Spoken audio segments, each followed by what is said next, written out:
भुसावळ येथील तुकाराम नगर मध्ये जागृत हनुमान मंदिर प्रांगणात श्रीमद भागवत कथा व अखंड हरिनाम सप्ताहाचे आयोजन करण्यात आले होते। कार्यक्रमात सकाळी काकड आरती, विष्णू सहस्त्रनाम, 9 वाजता भागवत कथा, सायंकाळी हरिपाठ व रात्री महाराजांचे कीर्तन याप्रमाणे 9 डिसेंबर पासून आयोजन करण्यात आले होते।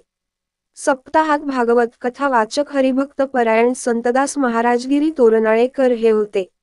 शुक्रवार रोजी सायंकाळी टाळ मृदुंगांच्या गजरात भव्य दिंडी सोहळा आयोजित करण्यात आला होता। दिंडी प्रदक्षिणा मार्गात ठिकठिकाणी गाथा पूजन महाराजांचे पूजन करण्यात आले होते। या दिंडी सोहळ्यात पुरुष व महिला भाविकांनी मोठ्या संख्येने सहभाग घेतला होता। डिसेंबर 16 रोजी काल्याचे कीर्तन व महाप्रसादाचे आयोजन करण्यात आले आहे। कार्यक्रम यशस्वीतेसाठी तुकाराम नगर महिला भजनी मंडळ व जागृत हनुमान मंदिर समिती कार्यकर्ते यांनी परिश्रम घेतले। दिव्य महाराष्ट्र न्यूज करिता मनोहर लोणे, भुसावळ।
पांडुरंगी